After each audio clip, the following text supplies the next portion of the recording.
I'm here at the Global Impact Investing Network's Impact Forum in Copenhagen. I'm here with my friend Lindsay Smalling, and tell me about yourself and what your company does. So good to be here with you. I love that we originally met through a conference and now here we are at a different conference. When we met, I was at SoCap. Now I'm at 60 Decibels, which is an impact measurement company.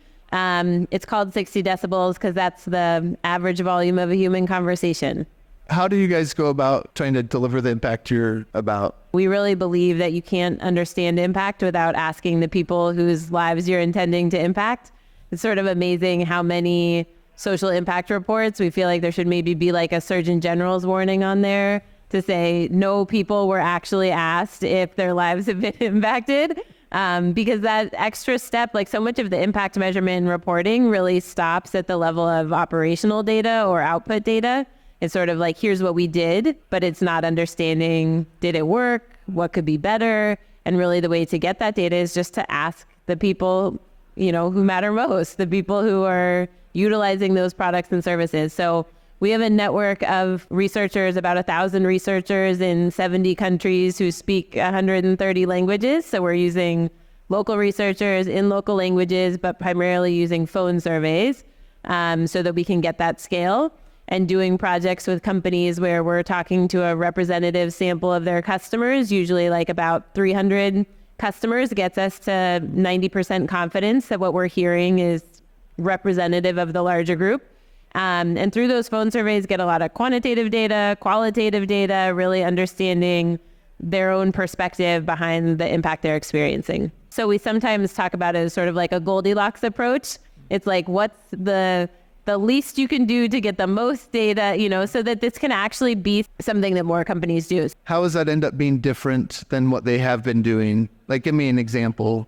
An example would be that the data they had before is how many microfinance loans were made and how many of them were paid back on time, and maybe some basic demographics on like how many of their clients are women. But they don't have deeper insights around, did they have access to something like this before? What do they perceive as their alternatives? Has it had an impact on their quality of life? And then the why behind that. So for a question that is like really well known in the business world, and net promoter score, would you recommend this to a family member or friend?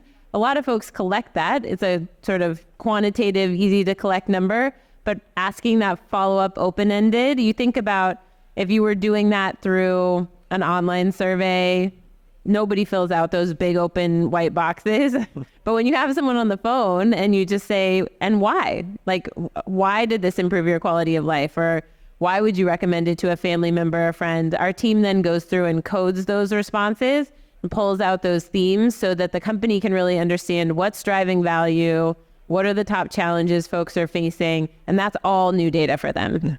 And I guess, what do the companies do with that, or how does that help them improve? I'll give you an example. We did work with an ag tech company in India called Plantix.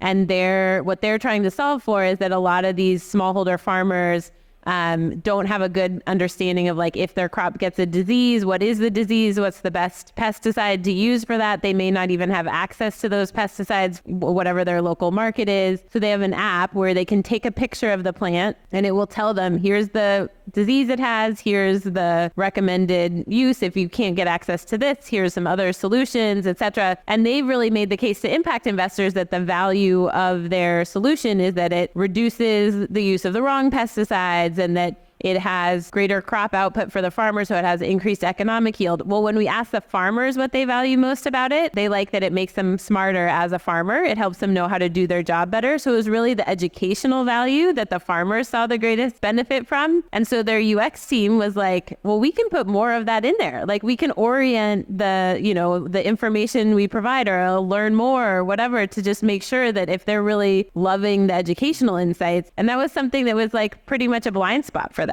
What does an ideal client look like for 60 decibels? So our main sectors are energy, agriculture, financial inclusion, quality jobs, and then sort of gender cuts across all of that.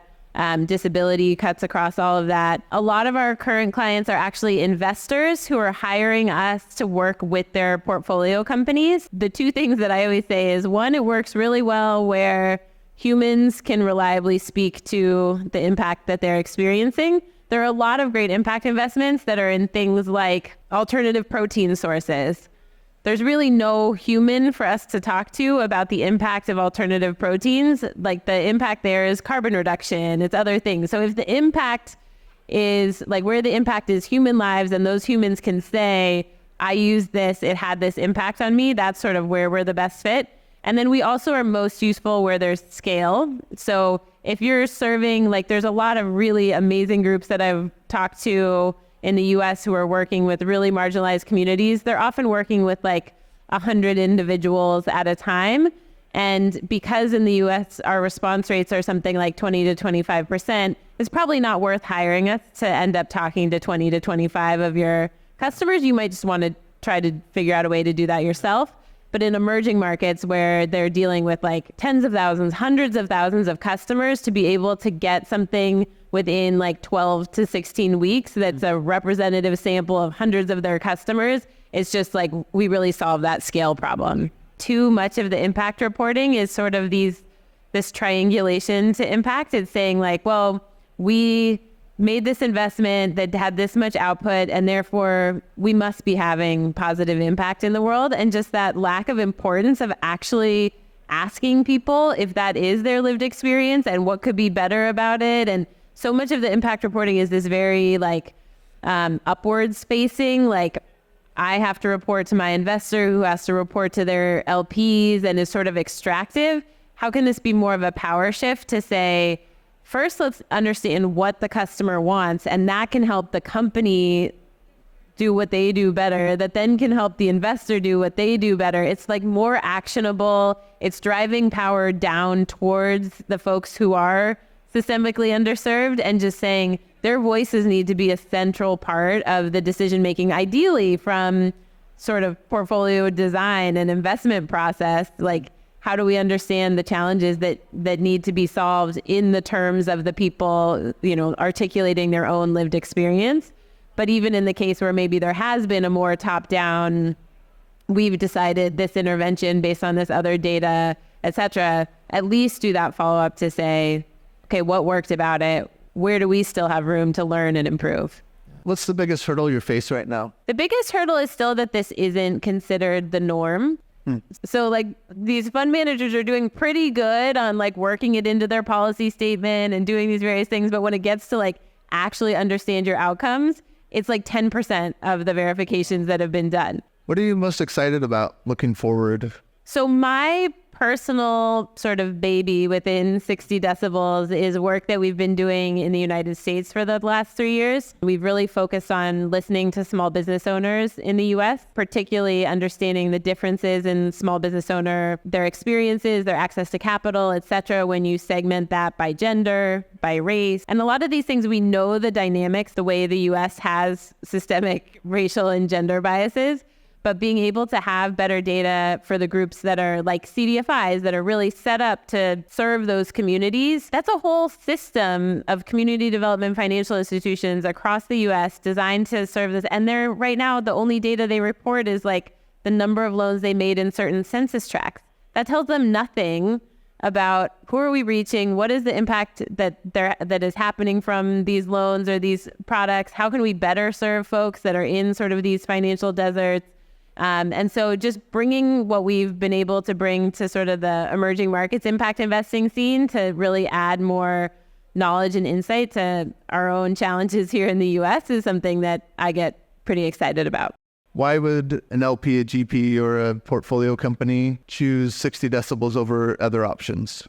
So there is this whole sort of like interconnected web of impact measurement and reporting. And I would say what I love about what we do, like, we are not the full solution, but that means that we play really well with most of the other solutions, like the blue mark, like I mentioned, the sort of verification piece. There's a lot of impact reporting platforms like UpMetrics and Novata and Proof that are trying to help all these companies take that operational data they've been collecting and like make it into something they can actually share with LPs or use to make internal decision making. So there's this whole web of things. I think the piece of what we do is that if folks want to get that customer voice, really there's no one else who's doing it at the scale we're doing. And so like maybe they've already gone through those other layers. They hired a consultant to help them with an impact framework. They've made sure they're aligned to the operating principles.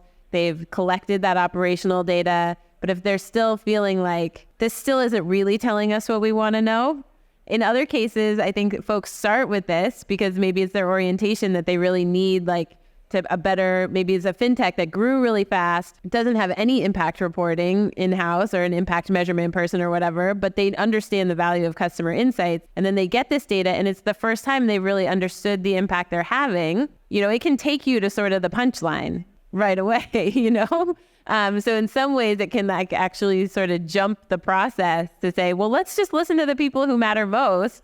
And if we're, you know, why do we need to set up all these frameworks first that are very conceptual? Let's start with the real data of like what people are saying. Yeah, love it. Do you think that some organizations are afraid of asking? Yeah, we do face that challenge. They control who sees that data. And so it's sort of a question of like, well, if you're nervous about what it would say, wouldn't you rather know it before you find out some other way? Yeah. For example, Omidyar Network, we work with their full India portfolio. And so it's kind of like a gentle requirement across their portfolio to say, we will pay for this study, but we kind of expect you to do it. Even if they perform poorly, now they know, and it really motivates them to like fix whatever that dimension was where they're a little weaker. So I love the way that like, not just the data, but the data relative to benchmarks. I think folks really are hungry for that type of comparability against their peers. That data is just for them, but they're also getting the anonymized aggregated data from everyone else. So there's sort of like this way that each project helps the whole get a better sense of like what is the norm for the sector and what is the range of performance. No, brilliant. Most of our surveys are built off this base that we call core insights, which is aligned to industry standards around the 5 dimensions of impact. So who is impacted, what is the impact they experience, how much, so sort of depth of impact, contribution, would it have happened but for your product or service, and then risk. So that's sort of the recommendation of like, if you're trying to understand impact, look at those 5 dimensions. So if somebody wanted to find you online or 60 Decibels online, where would they go?